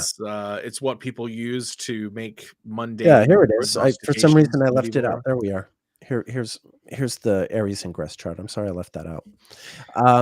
So that's March 19th. We right. have if you're in Europe, it'll be the 20th, but it happens late on the 19th in North America. All right. So that's the beginning of spring. And that was before, that was the same time as the Venus, or just before the Venus Saturn conjunction that we talked about. So now it's Mars ingress into Pisces. Oh, yeah, right. Okay, so and this all happens within 2 days of each other. So now Mars is going to be heading towards Saturn, which makes the whole Saturn in Pisces experience really interesting, I think.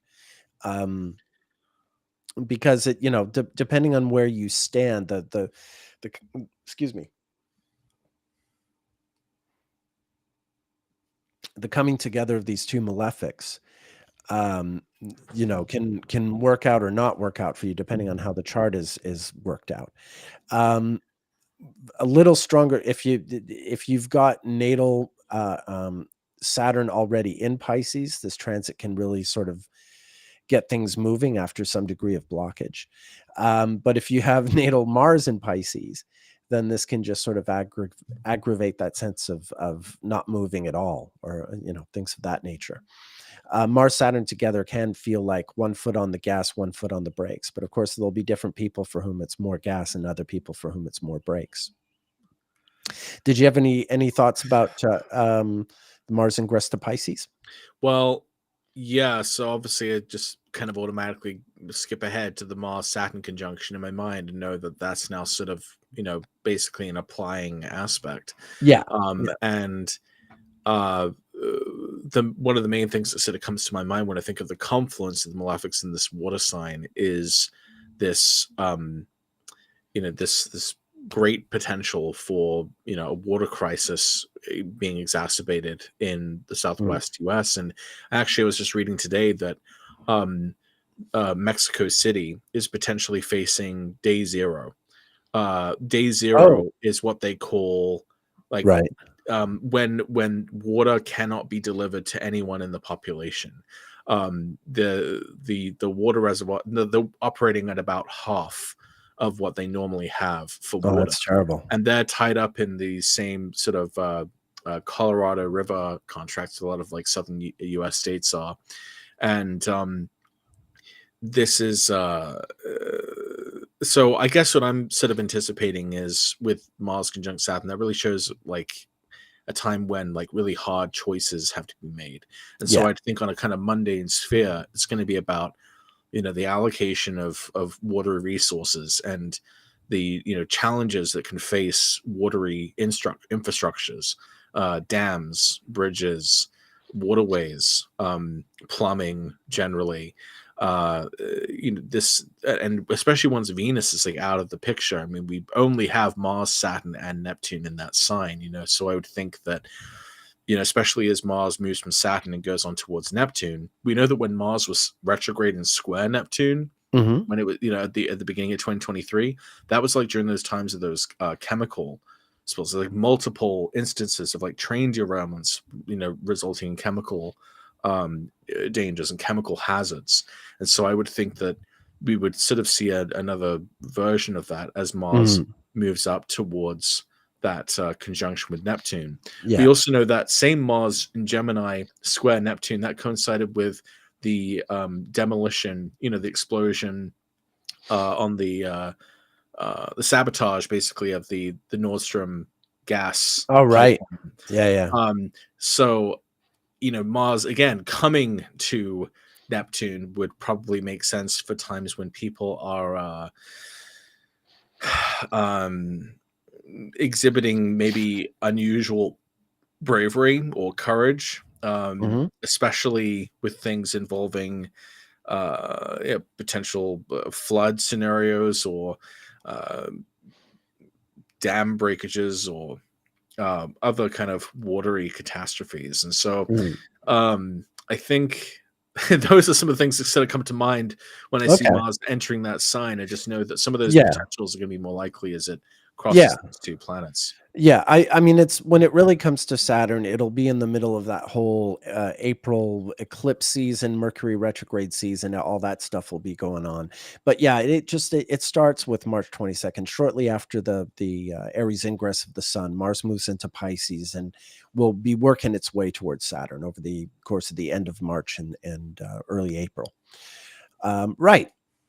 Moving right along, and then we have, I think this is the last aspect we're covering, is the Venus Jupiter sextile at 15. Venus at 15 Pisces, sextile Jupiter at 15 Taurus.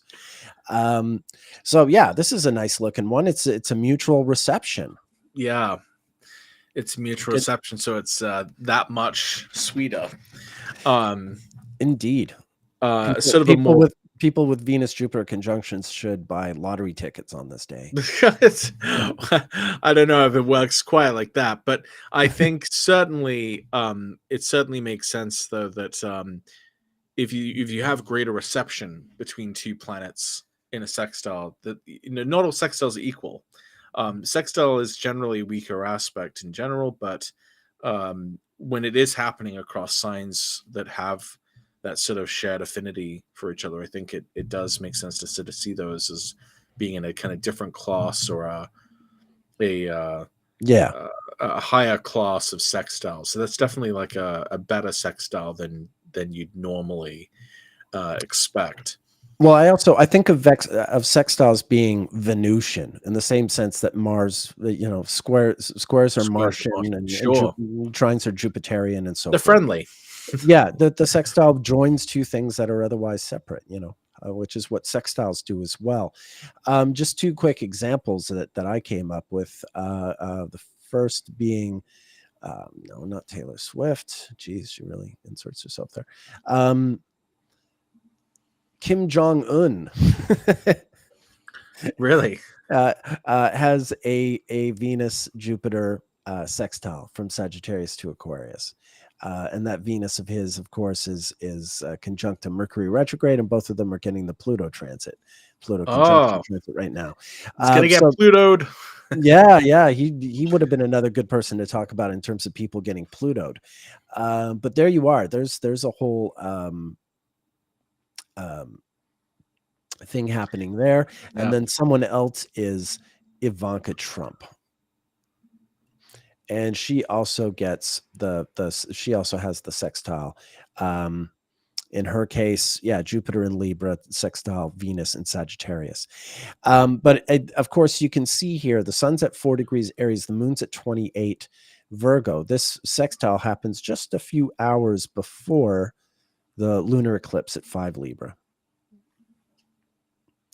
So, yeah, Ivanka Trump also has, well, nothing at 5 Libra, but her chart is quite Libra heavy. And there is this whole lunar eclipse happening and the Venus Jupiter sextile. Well, Venus is almost like at the same sort of pattern that her father's Venus Saturn is like. So also look at this period, the weekend of March 23rd, 24th. Look at the Trumps, not just from Donald's perspective, but also Ivanka's. And Donnie's good pal, Kim Jong-un. So any other thoughts about the eclipse? we have 2 comments asking about what's going on with Kim Jong-un's sister's chart. Oh, okay. The sister is hideously scary, Jane tells us. I know absolutely nothing about Kim Jong-un's family. Well, aside from his father. Who's the sister?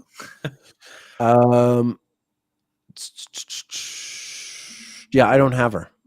My Korea file needs a lot of work. What's the sister's name? We can look it up. Let's see.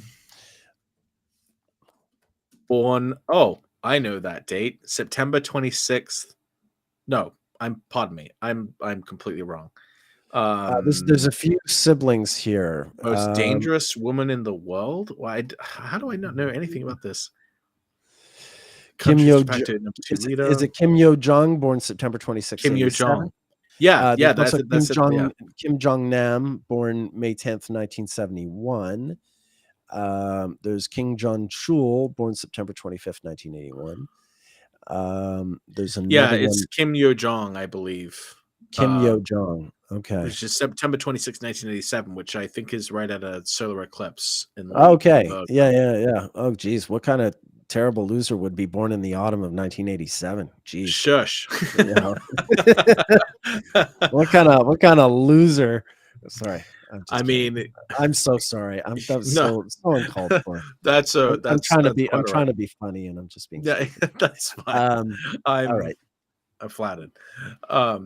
You're flattered that I'm okay. Anyway, Kim Yo Jong. Excuse me. Really got to polish up my Korean. I'm gonna guess she's born in Pyongyang. Looks like she was born. Yep, in Pyongyang. Yeah. Which of the other North Korean metropolises might she be from, Patrick? I don't know. I don't think there are any. Why is she? Okay, I can see she's got the sun. She's born close to an eclipse. Like there's a lunar eclipse coming up at 4 Libra, and she obviously has the sun south node at 2 Libra, and she's born about 2 days after there would have been a total solar eclipse, either in very late Virgo or very early Libra. Right? See that? Yes. I was just trying to figure out why everyone's saying she's so scary. Oh, because she's North Korean, dude. But.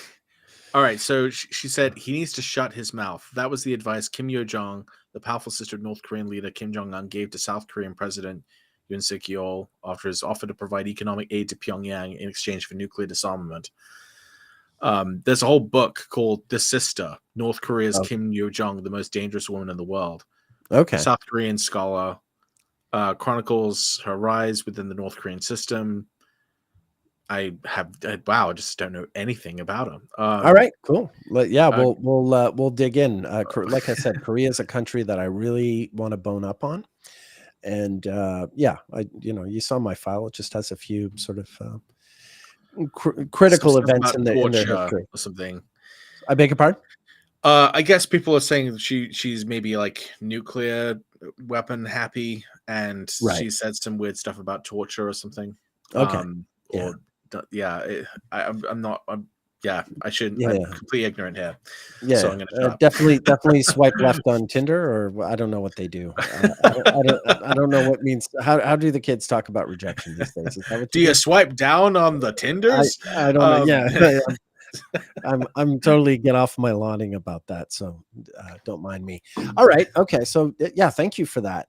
Kim Yo Jong is definitely worth. I'm going to read this book, The Sister, definitely, and maybe look into some of these other siblings that he has. Oh dear. December 30th, 1974. Okay. Interesting. Interessant. Oh geez, I wasn't even sharing the chart when I'm sorry. I wasn't showing her chart. You gotta remind me. So I didn't want know to you get were back. looking at it. Yeah. No, this is what I mean. Okay, now you can see I was describing it. She's born obviously about 2 days after a total solar eclipse, maybe at 29 Virgo. Yeah, or, it was or 29 Virgo. Yeah, Yeah. yeah. Okay, so Dang. yeah, that's the thing I was looking at. Sorry, I wasn't sharing that. Oh, look Okay. what she has. She has Mars square Uranus. Oh yeah. Oh, and look where her Jupiter is, where Mercury's going to go retrograde, and where Right. Mars went retrograde in 2020, which we're about to talk Oh about, and it's gosh. opposite her Mercury. Oh my God, she's really well spotted, dude. Okay. Yeah, she's okay. All We've right. totally So we've okay. totally revamped our position. She's obviously responsible for everything that goes wrong in March No, 2024. I think she's just she's definitely someone we have to circle back on. Yeah, big time. I want to know what was happening for her in September of 2020 when Mars went retrograde at 27 Aries, and that is where Mercury goes retrograde on April 1st, which we're about to get to. So, oh right, yeah, definitely have to keep up on that. Okay. Let's see. Danielle Dobbins says, I have a serious question. When I was watching the year ahead forecast, you guys said the Libra eclipse was on March 24th, but I've seen others say it was March 25th. Which, please? Probably depends on where you are in the world, because yeah, that's exactly the answer. So here you are. Both answers are correct. At 11 p.m. in Vancouver, it's on the 24th, but yeah, it'll be the 25th if you're on the East Coast or if you're in Europe. And so neither is a lie. But where I am in Vancouver, it's the 24th. So forgive us for the confusion. It's a time zone thing. That's the way that's the way the world spins, literally. Okay. So with that in mind, I guess that does bring us to the Mercury retrograde station that we were just talking about at 27 Aries. And yeah, like I said, I'm going to pull up the Mars retrograde of 2020. Am I sharing the screen now? you are. Okay, just a moment. I was just looking at 2020 for Kim Yo Jong. I guess she was sued for the demolition of an embassy or something. In the lead up to the Mars retrograde. Anyway. Oh, okay. Okay, well that might be worth investigating. Right. So here on the inner wheel, this is the Mercury retrograde station on April 1st. I know we're doing the March forecast, but we have to talk about this. And then the Mars retrograde station in September of 2020 was at, you can see here, 28 Aries. So I feel like there's a reference between these 2 points in time. And for someone like her who's got Jupiter at 27 Aries, yeah, it would be interesting to know what was going on for her here, because there might be some sort of, relapse or resurgence or something relating to that period with what's coming up for her. And this was a time of a Saturn-Mars square. This is part of what made this Mars retrograde so intense, with the election and everything. And of course, this is a Mars-Saturn conjunction. So yeah, there's something about late March, early April of 2024 that harkens back to the autumn of 2020. Some of that is obviously the whole election thing happening, but I think there's, it can manifest in any number of ways. Obviously, this was in the middle of COVID, the first year of COVID. I've given enough reading to you too, Patrick, to know that some people were having the time of their lives in the autumn of 2020. Right. Some people were suffering horribly. Right. It's a total lottery. But whatever it was, that Mars retrograde had a, astrological presence as a transit, major transit at the time. Oh no, for sure. Yeah. All right. Yeah, there's a few other things I could say about that. Yeah, please do. That particular alignment. I thought it was really interesting. If you look at the chart, remember that huge Beirut explosion? That was, Yeah. you know, one of the largest explosions basically ever. You know, from fertilizer, Yeah, yeah. and I know that's right around yeah. there. I think that's like So it was August. yes, it was August 4th, 2020. That's yeah. Um Do you have a time? I yeah, I need to make a do. chart of this. Yeah, although you may have to adjust the time zone, uh, because I don't think Solify does it correctly, but it's Okay. August 4th, 2020 in Beirut, Lebanon, and the explosion was at 6:08 p.m. And I get EEDT -3. do you have 18 Capricorn rising? Yeah. Okay, yeah, then that is correct. For some reason, Okay. it comes out incorrect on mine. Yeah, no, that's Um, exactly what I have with Jupiter right on the so ascendant. there's actually something really fascinating Okay, yeah, with let's that particular chart at that moment. mhm. Um, Thank you for bringing that up. I was just watching something about it the other day and noted the date. I remembered it at the time. I've been meaning to make a chart for that. There we are.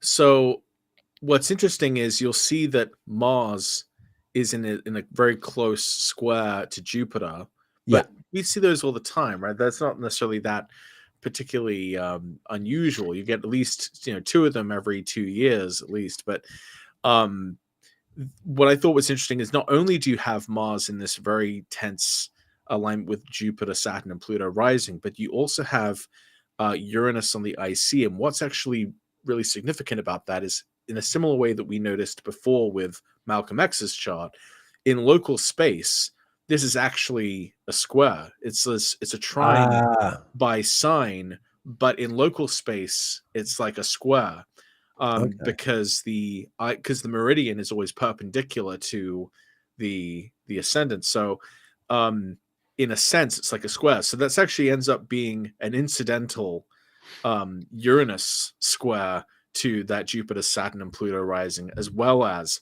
a Mm, Mars square by sign or by ecliptic degree. So I thought that was yeah. kind of interesting. You have some real heavy hitters, kind of Mm, all combining, and that would only be possible at certain latitudes. It would only be possible at certain parts right. of the world to have that kind of geometry happen simultaneously. So this is something that I think AI is probably going to be able to make mincemeat of. To be able to account for not just uh, The zodiacal zodiacal aspects, jinx. but also taking into account some of these local space considerations, Yeah. because that could actually tell us why certain places kind of get hit more than others Yeah. for certain types of configurations. And I think this is a good example of that. Yeah. Um, so anyway, I Well just done. Well kind of done. No, you're absolutely right. Someone's gotta make that AI do that. yeah, well, Um, someone, someone. someone's got to do it. Just someone's got to get to it. All right. Well, I guess that wraps us up, doesn't it? Any other thoughts or things to report? Uh, we could probably mention a little bit more about the lunar eclipse. Um, if you want to bring up the chart for that lunar eclipse. So I looked back and I tried to find the closest uh, uh, similar lunar eclipse to this, and it's something crazy like the last time there was actually an eclipse at 5 degrees Libra was a lunar eclipse at 5 degrees Libra was a long time ago, like back in the 1600s or something. um Oh, really? yeah, you can get ones which are like 4 or 6, but not 5. Your 5 hasn't happened in quite a while. Okay. um which I thought was kind of interesting by itself. But Mhm. also, when I saw the degree, that it is happening at 5 degrees of Libra, I immediately, uh, there are certain degrees that sometimes remind me of certain charts or just certain certain bits of chart data just kind of remain in my sort of medium to longer term memory, and I just immediately recognized that, oh, that's going to hit Bill Clinton's ascendant, Oh because he has yeah, his yeah, ascendant yeah, at yeah. 5 degrees Libra with Mars and Neptune there. So I would assume then that he ends up being one of these figures who comes somehow, for some reason, back into the story of this lunar eclipse. The only reason that a former president may come out is for, I guess maybe campaigning. I don't know if Biden will sort of try to find some kind of role for him in his campaign. Right. He is known to be a sort of charismatic campaiggner. Yeah, Um, and they're really going to be like quite I desperate, mean, don't you think? I don't know if Bill Clinton's necessarily going to be able to motivate like younger people to vote. He should get like Taylor Swift to endorse him or something if he wants to get his message out to people. But Bill Clinton does have a certain way of getting a point across, and so Uranus is on his moon.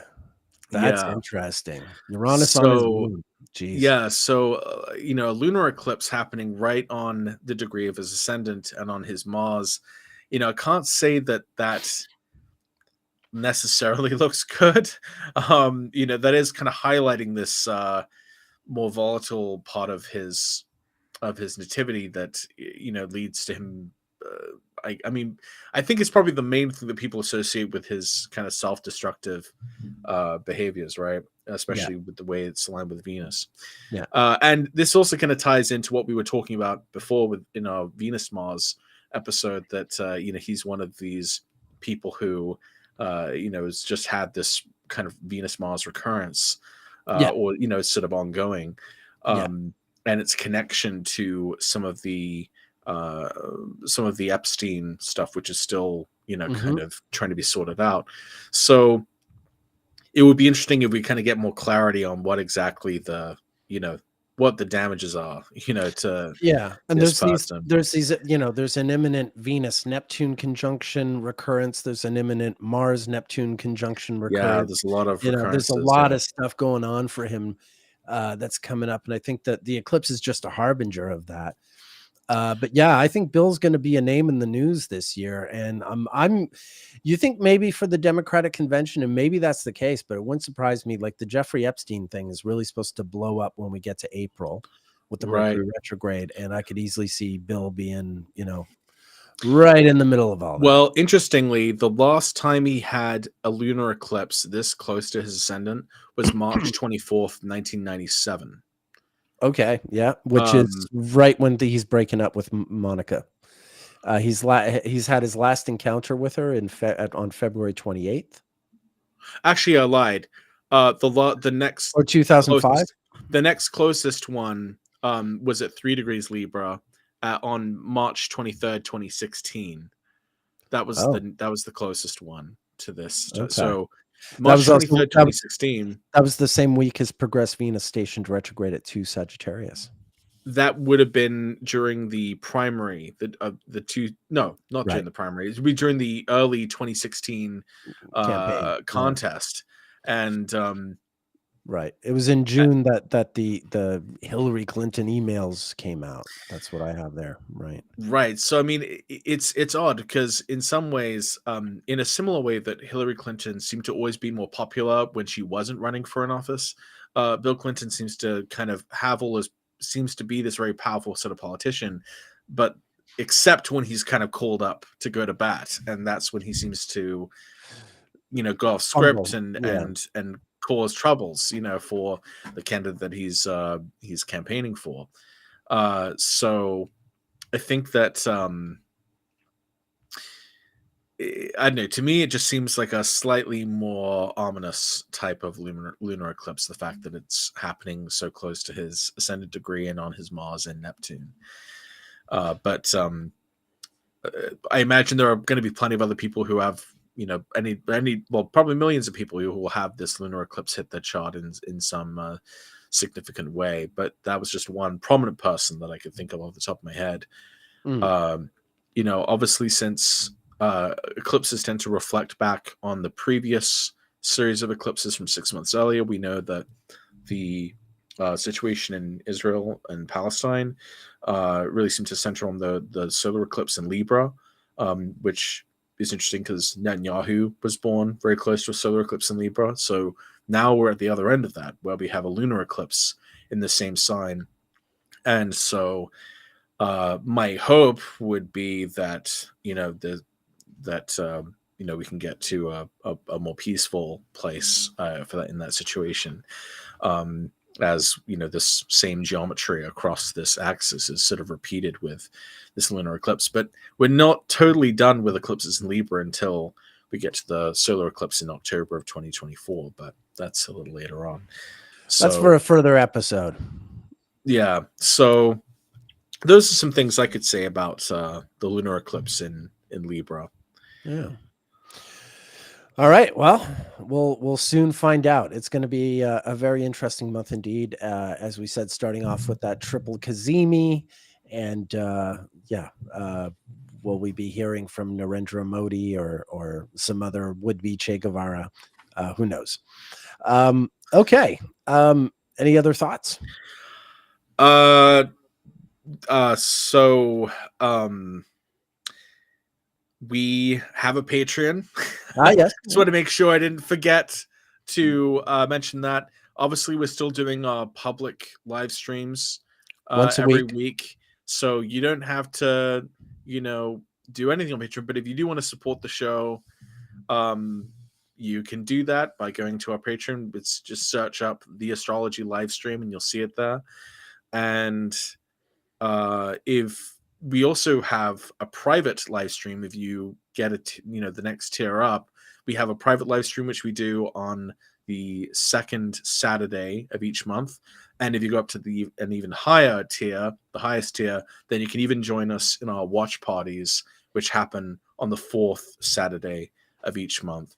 And so, back last month we did A Fish Called Wanda.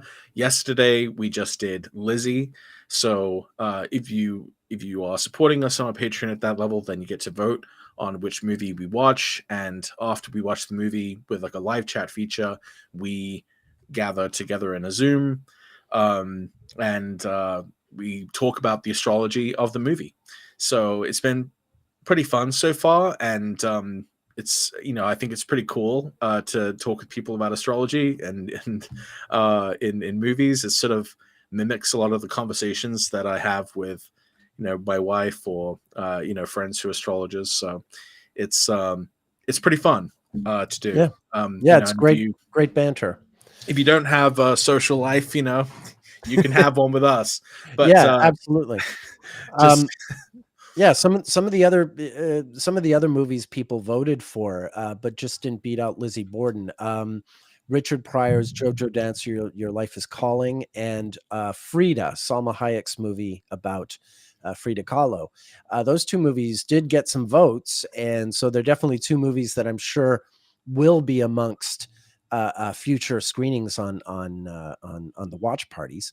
So certainly, if you want to talk about the charts of Frida Kahlo, of Richard Pryor, and many other figures in both the arts and politics. Every month we do the life of one person relating to the history of politics and another person relating to the history of the arts. And we talk about usually their entire life. And so, yeah, definitely Frida Kahlo and Richard Pryor are two very likely candidates we'll cover in future watch parties because those got some votes as well. So, and there will be a lot of films of that nature. Biopics or historical depictions, but sometimes we'll just put on a work of cinema because we're going to talk about the life and work of a particular film director or the life and work of particular actors. Actor or yeah, it's just whatever kind of angle we can sort of see we could cover for a given film is what we'll go towards. So it shouldn't all be biopics, and it's very well be. yeah, we're watching movies, but movies aren't always the art form that we're studying. We might watch films about, well, Frida Kahlo, a painter, or authors, or things of that nature. So whatever arts strike our fancy. So yeah, that's a good big reason to join our Patreon and be part of the gang and help support the live stream. The more support we have, the more time we can put work into things that really the live stream needs to really take off. But yeah, we're working our way up there. But with your support, we can get there a little quicker. Great. All right, Watson, who are you? I'm Patrick He asked Watson. him while he was sipping from a cup. My apologies. I'm Patrick Watson. I'm an astrologer. You can find all about me and my stuff and my services at patrickwatsonAstrology.com. And you can find me on most social media sites at pwatsonastro. Fantastic. And I am Nick Dagan Best. You can find me at nickdaganbest.com, available for all your astrology needs. We're both good choices, so just choose whichever one of us you find less irritating, and you'll have a fantastic astrological service. All right. Before Jackson did Lord of the Rings, the only movie he produced was one with Michael J. Fox, and it was a bit interesting. Okay, cool. We'll keep that in mind. All right, everyone. Have yourselves a terrific week. Next week, we're doing Truman Capote. Isn't that right? Yeah. So if you've been watching the show on FX, Truman Capote versus the Swans, you'll be getting yourself caught up on Sure. what some of the things we'll be talking about. I'm catching up on that, but I'm also reading Lawrence Leamer's book, and I'm also watching Murdered by Death, a movie that Truman Capote actually acted in 1975 as he was going through all this turmoil with the Swans. He literally started filming the movie right when the suicide occurred, and I forget her name's suicide, which is she's played by Demi Moore in the series. And then also Philip Seymour Hoffman's movie Capote, the late great Philip Seymour Hoffman. And then there's another movie called I've got it as well, Infamous. And I forget the name of the actor who plays Capote in that, but he's also very good. It's also a very good movie. Those movies focus more on the in cold blood era of Truman Capote's life. But yeah, I've been studying his life for a while. We'll talk about the whole Swans thing, but we'll talk about different factors relating to his horoscope, his life, his work. So yeah, next week's episode should be really, really great. Please do tune in, and of course, like we said, if you become patrons, then it helps us make an even better episode about Truman Capote and everyone that will follow. All right, fantastic. Well, thank you, Patrick. Thank you as always. The whole reason I live stream is it means I get to talk to you every week, and that is truly worth it. Well, thank you. Truly, and same. Thank you. Thank you. All right. Well, have a good March, everyone. And you'll have to let us know how you do when we get around to our next forecast. Fantastic. All right. Thank you, everyone. And we'll see you next week. See you.